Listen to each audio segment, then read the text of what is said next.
Good morning. My name is Mark Baldassare, and I'm President and CEO of the Public Policy Institute of California and Director of the PPIC Statewide Survey. Welcome to our virtual program today featuring the April PPIC Survey on Californians and Education. This survey was conducted with funding from the Dirk and Charlene Capsino Foundation, the Sobrato Family Foundation, and the Stewart Foundation. We thank these foundations for their generous support. We also thank the PPIC Corporate Circle and the PPIC Donor Circle for the support of this virtual event. As a public charity, PPIC does not take or support positions on any ballot measure or legislation, nor does it support, endorse, or oppose any political parties or candidates for public office. For today's program, my colleague, Rachel Lawler, will walk you through some of the key survey findings. After the presentation, we will discuss some of our takeaways, and then we will answer the audience questions. So if you have a question about the survey, please send an email to the address on the screen and your name and organization along with your question. That's to ppiceventquestions@gmail.com. We have time later on for these questions. And I would now like to introduce Rachel Lawler, a survey analyst with PPIC and the project manager for this survey. Rachel, thank you for joining us today. Thank you so much, Mark. I'm glad to be here. And thank you all for joining us today for this briefing and for your interest in PPIC's work. Just give me a moment and I will pull up the presentation.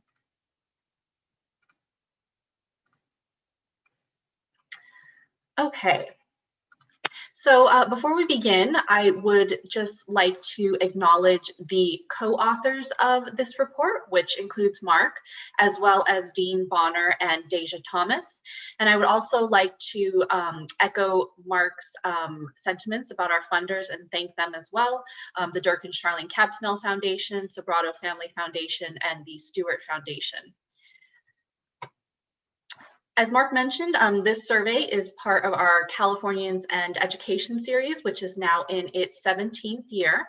The survey has covered numerous local, state, and national issues related to education since 2004.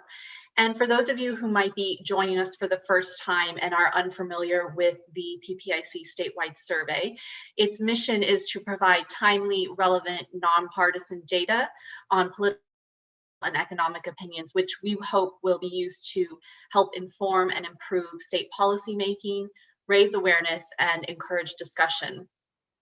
The PPIC survey covers public perceptions, attitudes, and policy preferences, in this case, all related to K-12 education. And since the start of the survey, PPIC has provided a voice for over 360,000 Californians on more than 180 general, issue-specific, and regional surveys. This survey was conducted online from April 1st through 14th using the Ipsos Knowledge Panel, and the interviews were conducted in either English, Spanish, Chinese, Korean, or Vietnamese according to the respondents' preferences.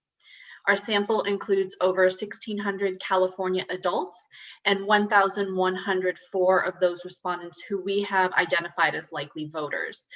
The margin of error is 3.4% for all adults and 4% for likely voters. Our sample also includes 397 parents of children under the age of 18, 318 parents of school-age children, and 295 public school parents. In our full, which you can find on the PPIC website, we have two main sections, and the first section covers perceptions and attitudes related to K-12 education, and the second section looks at funding and policy preferences. So to start off, we're going to take a look at approval ratings for Governor Newsom's handling of K-12 education in California. Keep in mind that this survey was conducted prior to the announcement from the Secretary of State's office that proponents of recalling Governor Newsom had met the signature threshold required to hold a recall election. So when we asked about the governor's handling of education in particular, 57% of adults, 58% of likely voters, and 64% of public school parents say they approve. And this is a decline in approval from last April at the very beginning of the COVID-19 pandemic and school closures, but it is very similar to the approval ratings we recorded in April 2019. Views break along party lines, and at 79%, Democrats are far more likely than independents at 52%, and Republicans at 22% to say they approve. Majorities in Los Angeles, the San Francisco Bay Area, Orange, San Diego, and the Inland Empire approve of the governor's handling of K-12 education, compared to 46% in the Central Valley. We also found majorities of African Americans, Latinos, and Asian Americans approving, compared to 45% of whites. And about half or more across gender, age, education, and income groups say they approve. And we also asked a separate question specifically about approval for Governor Newsom's handling of school reopenings. And approval ratings for this are very similar to his overall K-12 approval rating, with 56% of adults, 59% of likely voters, and 58% of public school parents saying that they approve of how he has been handling school reopenings. And although most approve of how the governor has been handling school reopenings, there has been quite a lot of controversy over the issue. And despite a year of distance learning, we find that 54% of adults and 61% of public school parents say California's K-12 public education system is generally going in the right direction. Last April, Californians were more likely to say that the system was going in the right direction, but they were somewhat less likely to say this in 2019. We do again see a large partisan divide on the issue, with 70% of Democrats saying right direction, compared to half of independents and 26% of Republicans. Majorities in Los Angeles, the San Francisco Bay Area, and Orange, San Diego say that it's going in the right direction, compared to just under half in the Inland Empire and Central Valley. And we also find that majorities of about 6 in 10 Latinos, African Americans, and Asian Americans say right direction, compared to 43% of whites. And looking now at approval ratings for local school districts and their handling of school closures, and we find that just over a year after the first schools started to close due to COVID-19, about 2 in 3 adults and 72% of public school parents approve of the way their local district has handled the closures. And last year, when schools had only been closed for a very short time, 92% of public school parents said that they approved. So although strong majorities still approve today, that is a 20 percentage point drop from last year, when I'm sure a lot of parents, public school parents in particular, believed that the closures were going to be relatively short. And today we see majorities across the state's regions, as well as demographic groups, approving of how their local school district has handled school closures. Turning to another COVID-related topic, and that necessitated a massive adjustment for students, teachers, and parents, and that's distance learning.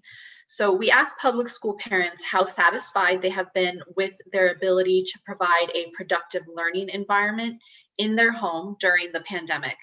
And 15% said that they have been very satisfied with their ability to do this, while 48% said they were only somewhat satisfied. Relatively few, so fewer than 2 in 10, public school parents across regions and across demographic groups said that they are very satisfied. And those earning less than $60,000 a year are somewhat less likely than those who earn more than that to say that they are very satisfied. We also asked public school parents about their satisfaction with the distance learning instruction and activities provided by their youngest child's school.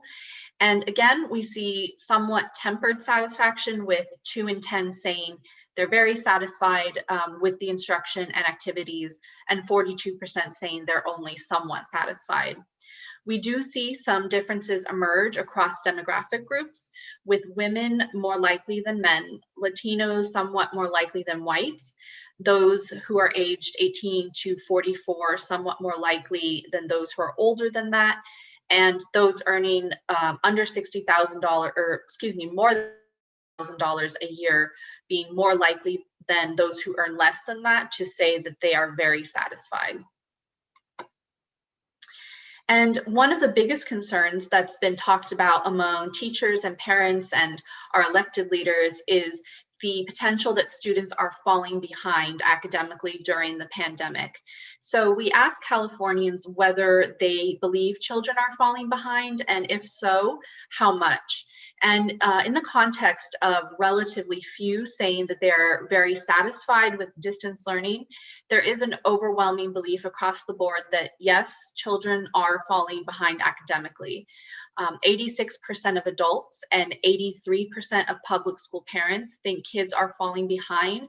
And the bulk of that sentiment is people saying that they are falling behind a lot rather than a little. We see majorities across regions saying children are falling behind a lot, and the shares with this view range from 57% in the San Francisco Bay Area to 69% in the Inland Empire. We also find majorities across all demographic groups think children are falling behind a lot, with Republicans at 79% being the most likely and African Americans at 55% being the least likely to hold this view. And if we dig a little bit deeper into the issue of children falling behind academically, looking specifically at lower income students and English language learners, we find overwhelming majorities of at least 8 in 10 adults and public school parents are very or somewhat concerned that students in lower income areas and English language learners have been more likely to fall behind academically during the COVID pandemic. And when we break the data down by racial ethnic groups, we find that African Americans, Asian Americans, and Latinos are more likely to be very concerned about both of these groups falling behind than are whites.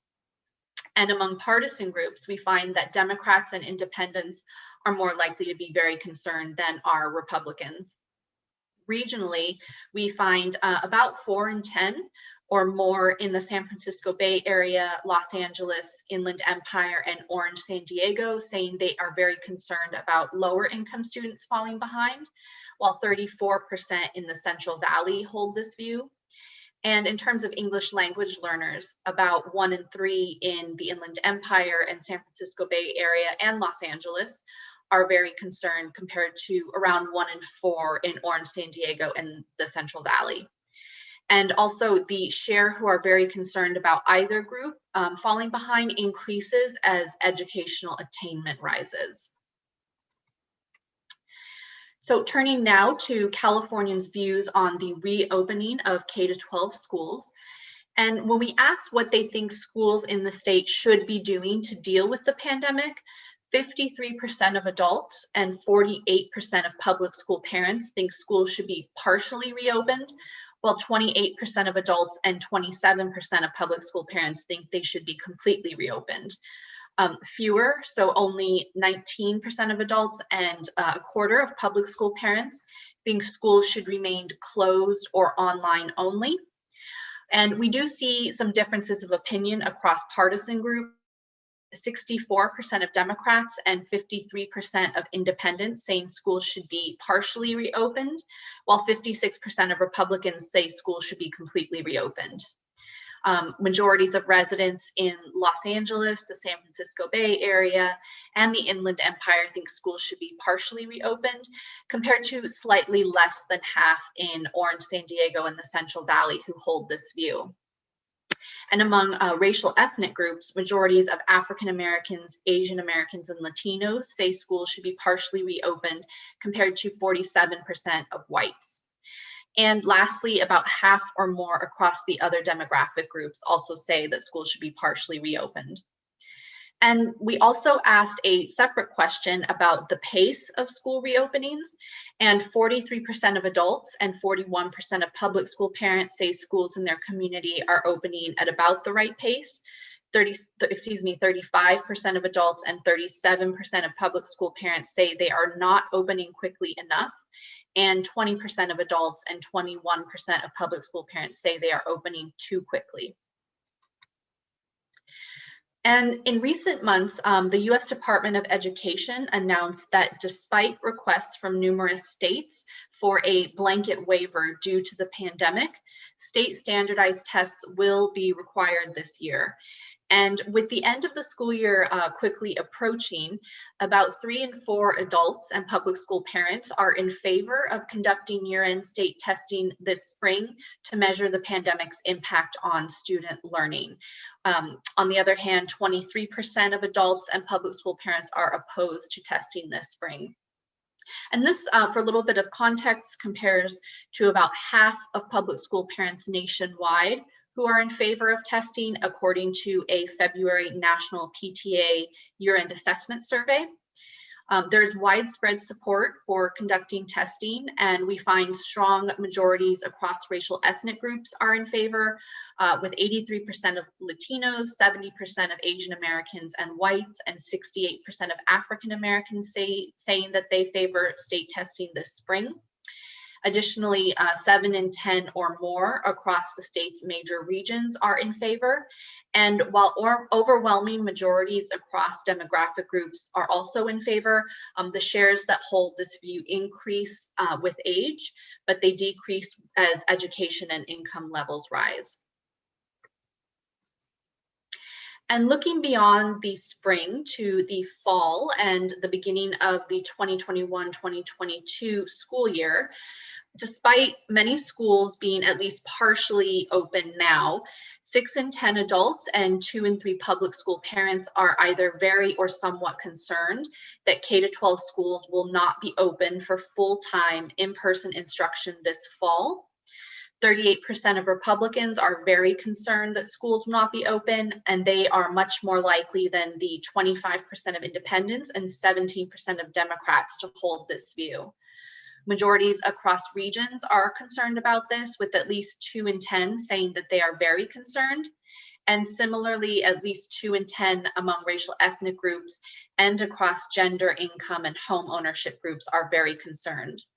And finally, the shares holding this view increase as age rises and decrease as education levels increase. And moving on to take a look at how Californians view their local public schools. When it comes to the quality of the public schools in their neighborhood, 41% of adults and public school parents would give their schools either an A or B grade. And responses were similar among all adults last April and in April 2019. But after a full year of distance learning, public school parents are somewhat less likely to award an A grade this year than they were last year. So this year, only 6% of public school parents gave their local schools an A, compared to 14% who gave an A last year. And among partisan groups, 47% of Democrats and 43% of independents award a positive grade of either an A or B, compared to 32% of Republicans. And if we look at the data regionally, San Francisco Bay Area residents and Orange San Diego residents are the most likely to give an A or B.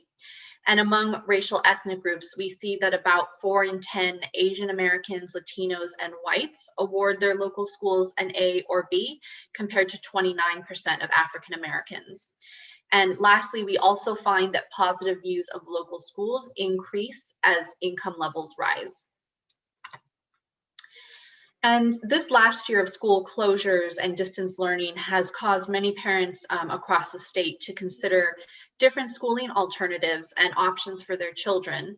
So we asked parents which type of school they would send their youngest child to if cost and location were not an issue.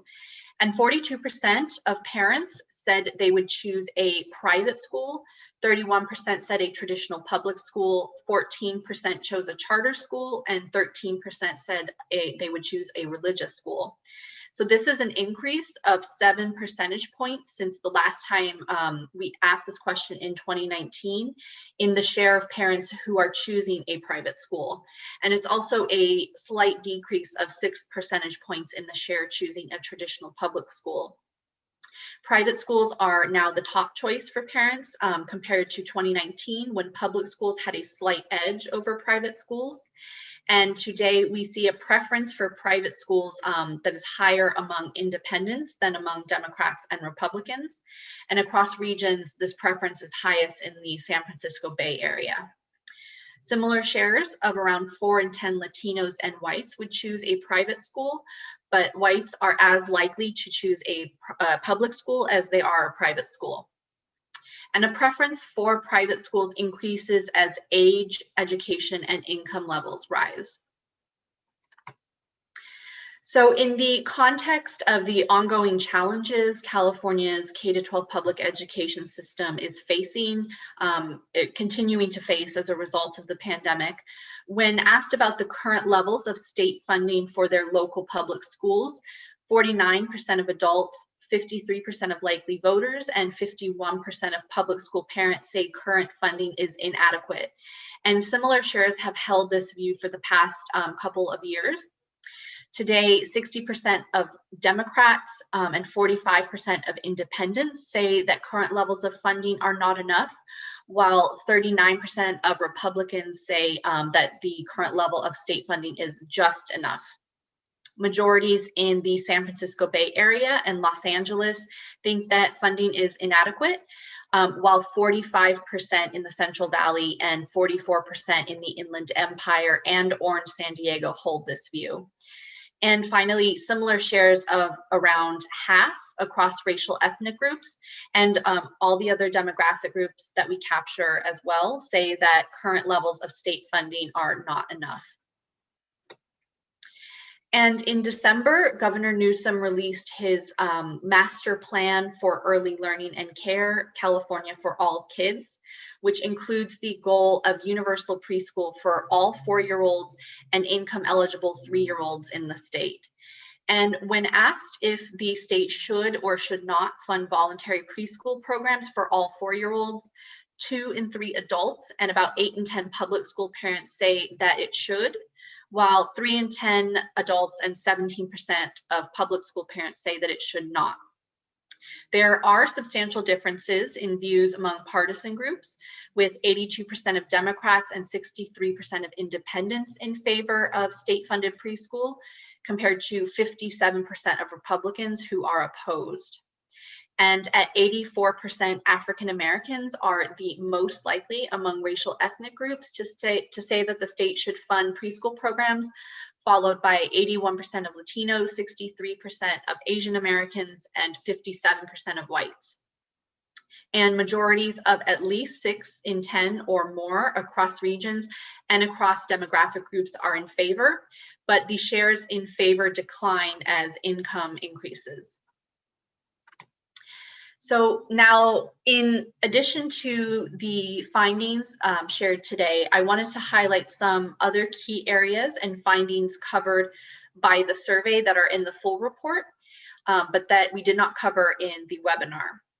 And first, when it comes to state and local school construction bonds, 59% of adults, 55% of likely voters, and 74% of public school parents would vote yes on a state bond to pay for school construction, and similar shares would also vote yes on a local bond for construction. And in terms of a local parcel tax to provide more funds for local schools, 45% of adults, 44% of likely voters, and 51% of public school parents say they would vote yes. Next, 61% of adults and 59% of public school parents say salaries for teachers in their community are too low, and strong majorities say schools in lower income areas should pay higher salaries to attract and retain teachers, as well as provide additional training and professional development, even if it costs the state more money. When asked about the importance of student diversity, 55% of adults and public school parents say it is extremely or very important that the public schools in their community have a mix of students from different racial and ethnic backgrounds. And similar shares say it is extremely or very important to have a mix of teachers from different racial and ethnic backgrounds.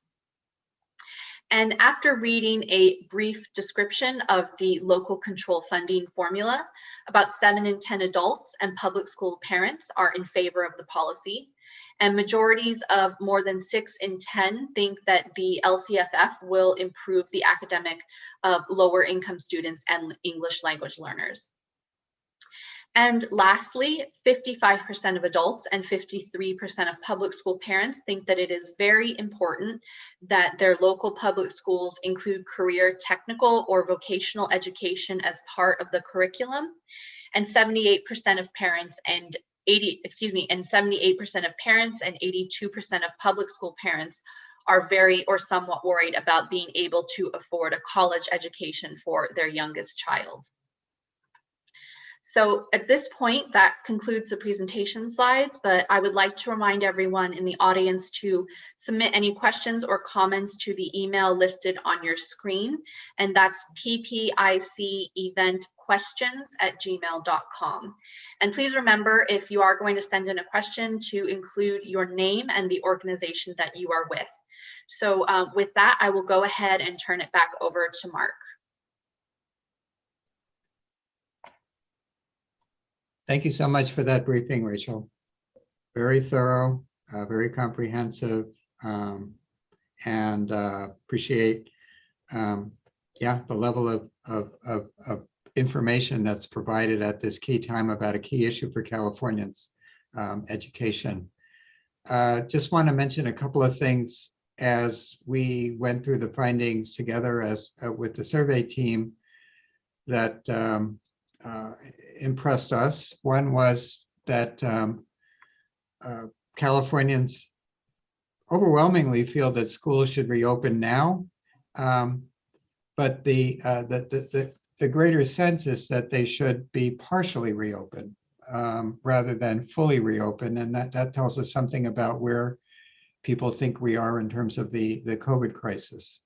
But when it comes to the fall, as much as they express positive views about governor, their local school districts, and the direction of education in general in California, there is still a number of Californians who have concerns about whether or not we will be actually fully reopening in the fall. So that will be really another key crossroad as we go through this pandemic year and try to find our way to some sense of normalcy. What happens this fall, and many Californians expressing concerns that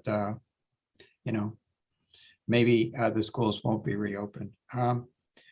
Overwhelming sense among Californians that that children have fallen behind academically during this unprecedented and unexpected health crisis that has caused the schools and large portions of our economy to close during this time. But in particular, I was impressed by that number. Whenever you have a number over 80%, there is widespread consensus. And then over 8 in 10 said that their concern was that lower income and English language learners would be the most likely to fall behind, would be more likely to fall behind. And that, I think, really tells us the story that we've heard throughout this pandemic crisis, which is that it's something which has impacted everyone, but there are racial and ethnic and economic disparities at work in this pandemic crisis, and Californians are concerned that students in lower income areas and English language learners have even greater risk of falling behind. We were impressed at the grades that people give their local schools, about the same as we've seen in the past in terms of the numbers of A's and B's and C's that are given out. But also mindful of the fact that maybe this is where the sense of where traditional public schools have come up short in the public's mind, that that among those parents of children in our survey, that compared to 2 years ago, growing numbers are saying that if cost and location wasn't an issue, they would choose a private school. And fewer now saying that they would choose a traditional public school.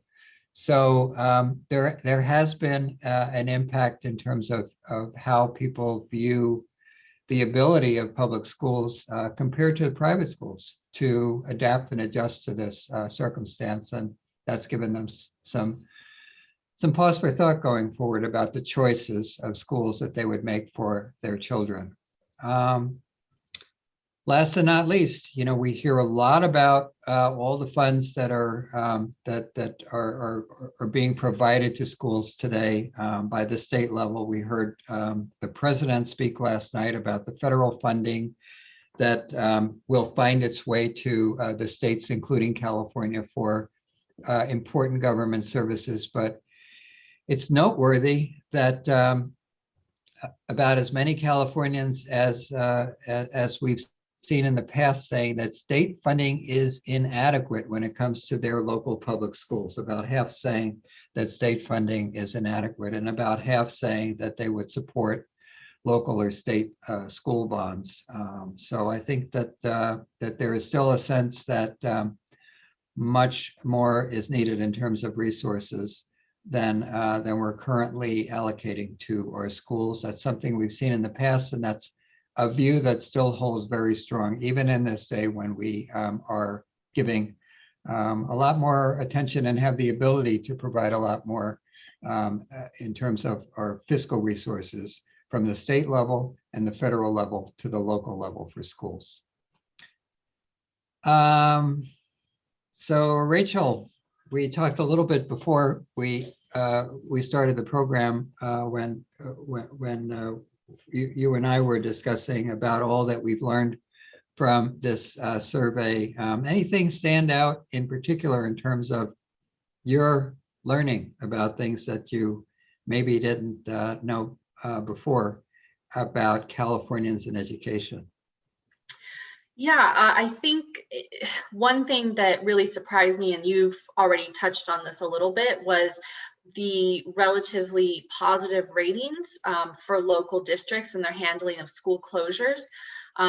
Going into this, I expected them to be much lower. Obviously, the approval has fallen from last year, but it is still very high, with overwhelming majorities of public school parents approving. So that was a surprise to me. I think a lot of Californians perceive or have experienced a really difficult year, parents, teachers, and students. And the fact that we're also seeing a majority of adults and parents thinking that children are falling behind academically, and not just falling behind, but falling behind a lot. So the fact that approval remained very high, that was something that I was surprised at when we first saw it. Well, certainly me too. And it's an example of why we do surveys, because we for many months have been hearing so much about parents' frustration, Californians' disappointment in how we were doing in terms of managing the pandemic around schools. At the same time, of course, we saw in our surveys that many Californians were very concerned about their own health and safety and the health and safety of others as COVID spread, as we had surges. And it's really not been until really the last few weeks, at least we've seen in our polling, that people are beginning to feel like there's light at the end of the tunnel. So This is an example of why we do surveys, because sometimes even the pollsters are surprised at what we might learn. And I think also the value of repeating those questions over time, not just asking the questions that are new and relevant, which we did too, but having some way to benchmark, to look at a year ago at the beginning of the crisis, and 2 years ago, before we even knew there was going to be a COVID-19, when we were in the field in April 2019, and have those points of comparisons to say, here's how things have changed. Yeah. And then, of course, the ability to look across different groups, especially with this crisis, because we know that the impacts have been uneven, that there's some groups, particularly lower income communities of color, who have experienced much more difficult circumstances and more difficult outcomes. But I agree with you, who would have thought? I didn't know. Not me. For anybody who would like to, please, a reminder, you can still submit your questions to ppiceventquestions@gmail.com, and we'd certainly like to hear from you. Here's a question from Kathy, ACLU California Action. Were any questions included in this year's survey about school safety and school policing? I believe these topics have been included in the past. So we didn't have any specific questions, Kathy, this year on that. I believe, I know the questions that you're referring to. We did have a question about the what people believe is the most important issue facing K-12 education in California, and safety and security did come up. I believe it was number 5 or 6 on the list, at about 3 or 4% mentioning it as the most important issue. Obviously, COVID dominated that question this year, with over 1/3 of people saying that that's the most important issue. But no, we did not ask any specific questions on that this year. Kathy, if I might add, look for that question next year in the survey, because as soon as we're done with this survey, we're already collecting ideas for what we might ask next year. And it was something that we thought about, and in relation to schools being closed for a portion of the year, recently reopening, even with additional questions, even with being able to ask 70 questions in this survey, we had to pick and choose among those questions we asked in the past. But that's a very important topic, and we definitely plan to get back to the issue of school safety and school policing, especially as we enter the period in which we're looking at this fall, when there'll be full reopening of schools across California. So thank you for that question. Do we have any other questions from the audience? Let's see. What do you make of some of the regional variation in views on how local districts are handling school closures? Like the 20 percentage point difference between Los Angeles and Orange, San Diego, counties that are right next to each other in the case of LA and Orange. Yeah, that is interesting. I mean, across the regions, we do still see majorities approving, but it's a difference of, like you said, 20 points. So that is significant. And I think a lot of it comes down to communities in which the respondent lives. Unlike some of the other questions that we asked in this survey that focus on like the state as a whole or a wider area, this question specifically asks about their local school district. And I think a lot of variation can come into play between, individual school districts in terms of their capabilities, their chosen approach to school closures and distance learning. So that's kind of a reason we're seeing different results across regions. And specifically in terms of Orange, San Diego, they're the least likely to approve of their school districts reopening. I know the 45,000 student strong Santa Ana Unified School District has decided not to reopen their schools this year and to finish the year with distance and online learning. So that could very well be impacting here as residents in that area see schools in LA and schools elsewhere across the state opening up. Thank you. Here's another interesting question, and it's about the fact that there were a large majority favoring the year-end testing to see what the impacts of the pandemic were on student outcomes. Even while there's today, and we saw that in our survey, such mixed reviews about the accuracy of testing. And what do you make of that?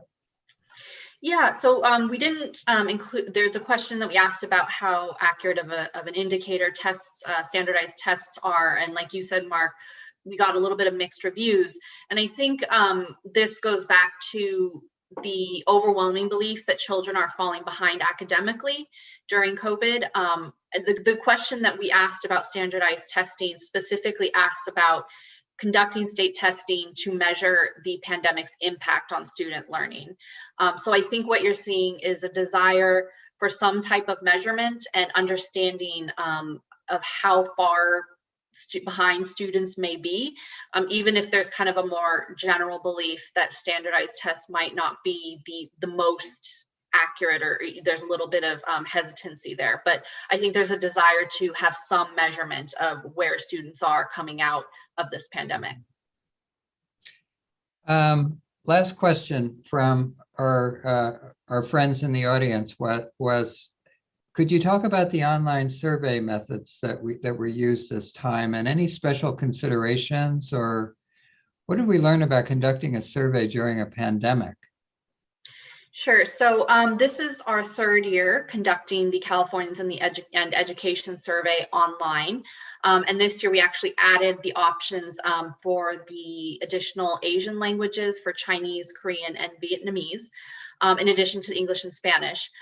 In terms of conducting a survey during a pandemic, I think it's definitely an important context to keep in your mind as you're looking at data and data over time, because it's a situation that's impacting everyone, and that will in turn impact how respondents answer survey questions. So it's really important to keep in mind when looking at data. Because conducted online, fortunately we didn't have many changes that we needed to make because the respondents can take the survey from their home or wherever they choose. And lastly, I would say over the course of the pandemic, we've actually seen an increased desire to participate in surveys because people are at home and feeling isolated, so they're looking for a way to make their voice heard. Thank you. I just would add that our last April was our first survey during a pandemic. We would not have been able to conduct that survey because at that time live telephone interviewing was going through a transition in terms of how data was collected. So we were fortunate to have that, and then to be able to compare with this. And there was one question that came in about, and so I want to make sure that we answer it about, did we ask about statewide revenue increases? Not in this survey, but once again, we have our first and second suggestions for the 2022 April education survey. So we've reached the end of our program. I'd like to thank Rachel Lawler for joining me today. And also, Rachel, wish you a happy birthday. Thank you. I'd also like to thank our survey funders and virtual events team, and all of you for joining us online. Later today, you'll receive a survey. Please fill it out. Let us know how we did. Let us know how we can improve on our programs in the future. Thank you. Please be safe and have a good afternoon.